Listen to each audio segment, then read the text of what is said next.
The prevalence of thieves in that family gave her a shudder. But she could not judge Julian Maldon severely. He did not appear to her as a real thief. He had committed merely an indiscretion. It was his atonement that made her admire him. Though she hated confessions, though she had burnt his exasperating document, she nevertheless liked the manner of his atonement, whereas she contemned Louis for having confessed. He thought he was dying, and so he confessed, she reflected with asperity. He hadn't even the pluck to go through with what he had begun. Ah, if I had committed a crime and once denied it, I would deny it with my last breath, and no torture should drag it out of me. And she thought, I am punished. This is my punishment for letting myself be engaged while Mrs. Maldon was dying. Often she had dismissed as childish the notion that she was to blame for accepting Louis just when she did. But now it returned full of power and overwhelmed her. And like a whipped child she remembered Mrs. Maldon's warning, "My nephew is not to be trusted." The woman who married him would suffer horribly. And she was the woman who had married him. It seemed to her that the warnings of the dying must of necessity prove to be valid. Some mysterious phenomenon on the window blind at her right hand attracted her attention, and she looked round half startled. It was the dawn, furtive and inexorable. She had watched dawns, and she had watched them in that very bedroom. Only on the previous morning the dawn had met her smarting and wakeful eyes, and she had imagined that no dawn could be more profoundly sad.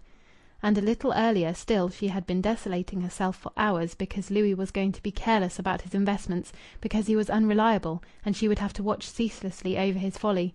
She had imagined then that no greater catastrophe could overtake her than some material result of his folly. What a trivial apprehension! What a child she had been! In the excitement and alarm of his accident she had honestly forgotten her suspicions of him. That disconcerted her. She rose from the chair, stiff. The stove, with its steady faint roar of imperfectly consumed gas, had thoroughly heated the room. In careful silence she put the tea things together. Then she ventured to glance at Louis. He was asleep. He had been restlessly asleep for a long time. She eyed him bitterly in his bandages. Only last night she had been tormented by that fear that his face might be marked for life. Again the trivial! What did it matter whether his face was marked for life or not? It did not occur to her to attempt to realize how intense must have been the spiritual tribulation which had forced him to confess. She knew that he was not dying, that he was in no danger whatever, and she was perfectly indifferent to the genuineness of his own conviction that he was dying.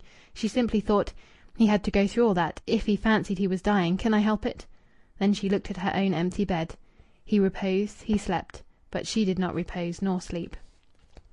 She drew aside one of the blinds, and as she did so she could feel the steady slight current of cold air entering the room from the window open at the top. The street seemed to be full of daylight. The dawn had been proceeding in its vast secrecy and was now accomplished. She drew up the blind slowly, and then the gas flame over the dressing-table seemed so pale and futile that she extinguished it, from a sort of pity. In silence she pulled out the iron bolts in the window-sash that had been Mrs. Maldon's device for preventing burglars from opening further a window already open a little, thus combining security with good hygiene. Louis had laughed at these bolts, but Mrs. Maldon had so instilled their use into both Rachel and Mrs. Tams that to insert them at night was part of the unchangeable routine of the house. Rachel gently pushed up the lower sash and looked forth. Bycars Lane, though free from mud, was everywhere heavily bedewed. The narrow pavement glistened, the roofs glistened. Drops of water hung on all the edges of the great gas lamp beneath her, which was still defying the dawn. The few miserable trees and bushes on the vague lands beyond the lane were dripping with water. The sky was low and heavy, in scarcely distinguishable shades of purplish grey, and Bycars Pool, of which she had a glimpse, appeared in its smooth blackness to be not more wet than the rest of the scene. Nothing stirred. Not the tiniest branch stirred on the leafless trees, nor a leaf on a grey rhododendron bush in a front garden below. Every window within sight had its blind drawn. No smoke rose from any house chimney, and the distant industrial smoke on the horizon hung in the lower air, just under the clouds, undecided and torpid. The wet air was moveless, and yet she could feel it impinging with its cool, sharp humidity on her cheek. The sensation of this contact was delicious. She was surrounded, not by the slatternly Five Towns landscape and by the wretchedness of the familiar bedroom, but by the unanswerable, intimidating, inspiring mystery of life itself. A man came hurrying with a pole out of the western vista of the lane, and stopped in front of the gas lamp, and in an instant the flame was reduced to a little fat worm of blue, and the man passed swiftly up the lane, looking straight ahead with bent shoulders, and was gone. Never before had Rachel actually seen the lamp put out. Never before had she noticed, as she noticed now, that the lamp had a number, an identity: 1054. The meek acquiescence of the lamp, and the man's preoccupied haste, seemed to bear some deep significance, which, however, she could not seize. But the aspect of the man afflicted her. She did not know why. Then a number of other figures in a long spasmodic procession passed up the lane after the man, and were gone out of sight. Their heavy boots clacked on the pavement. They wore thick, dirty, greyish-black clothes, but no overcoats. Small tight caps in their hands, and dark kerchiefs round their necks, about 30 of them in all, colliers on their way to one of the pits on the Moorthorne ridge. They walked quickly, but they did not hurry, as their forerunner hurried. Several of them smoked pipes. Though some walked in pairs, none spoke, none looked up or aside. With one man walked stolidly a young woman, her overskirt raised and pulled round her head from the back for a shawl, but even those two did not converse. The procession closed with 1 or 2 stragglers. Rachel had never seen these pilgrims before, but she had heard them, and Mrs. Maldon had been acquainted with all their footfalls. They were tragic to Rachel. They inflected her with the most recondite horror of existence. They left tragedy floating behind them in the lane like an invisible but oppressive cloud. Their utterly incurious indifference to Rachel in her peignoir at the window was somehow harrowing.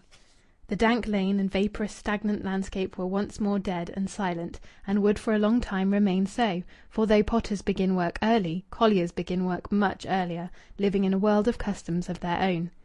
At last a thin column of smoke issued magically from a chimney down to the left. Some woman was about, some woman's day had opened within that house. At the thought of that unseen woman in that unknown house, Rachel could have cried. She could not remain at the window. She was unhappy, but it was not her woe that overcame her, for if she was unhappy, her unhappiness was nevertheless exquisite.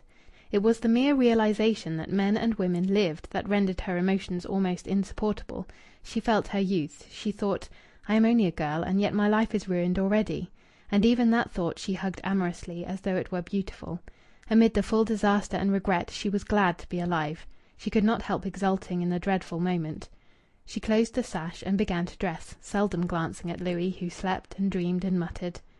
When she was dressed, she looked carefully in the drawer where he deposited certain articles from his pockets, in order to find a bundle of notes left by Julian. In vain! Then she searched for his bunch of keys, which ultimately she found in one of his pockets, and unlocked his private drawer. The bundle of notes lay there. She removed it and hid it away in one of her own secret places. After she had made preparations to get ready some invalid's food at short notice, she went downstairs. Part 7. She went downstairs without any definite purpose, merely because activity of some kind was absolutely necessary to her. The clock in the lobby showed dimly 5:15. In the chilly twilight kitchen, the green-lined silver basket lay on the table in front of the window, placed there by a thoughtful and conscientious Mrs. Tams. On the previous morning Rachel had given very precise orders about the silver, as the workaday electro-plate was called, but owing to the astounding events of the day, the orders had not been executed. Mrs. Tams had evidently determined to carry them out at an early hour. Rachel opened a cupboard and drew forth the apparatus for cleaning. She was intensely fatigued, weary, and seemingly spiritless, but she began to clean the silver, at first with energy and then with serious application. She stood at the table cleaning, as she had stood there when Louis came into her kitchen on the night of the robbery, and she thought of his visit and of her lost bliss, and the tears fell from her eyes on the newspaper, which protected the whiteness of the scrubbed table. She would not think of the future, could not. She went on cleaning, and that silver had never been cleaned as she cleaned it then. She cleaned it with every attribute of herself, forgetting her fatigue. The tears dried on her cheek. The faithful, scrupulous work either drugged or solaced her. Just as she was finishing, Mrs. Tams, with her immense bodice unfastened, came downstairs, apronless. The lobby clock struck 6. "Eh, missus," breathed Mrs. Tams. "What's this?" Rachel gave a nervous laugh. "I was up. Mr. Fores was asleep, and I had to do something, so I thought—" "Has he had a good night, ma'am?" "Fair, yes, pretty good. I must run up and see if he is awake." Mrs. Tams saw the stains on Rachel's cheek, but she could not mention them. Rachel had an impulse to fall on Mrs. Tams' enormous breast and weep, but the conventions of domesticity were far too strong for her also. Mrs. Tams was the general servant, what Louis occasionally called the esteemed skivvy. Once Mrs. Tams had been wife, mother, grandmother, victim, slave, diplomatist, serpent, heroine. Once she had bent from morn till night under the terrific weight of a million perils and responsibilities. Once she could never be sure of her next meal, or the roof over her head, or her skin, or even her bones. Once she had been the last resource and refuge not merely of a house, but of half a street, and she had had a remedy for every ill,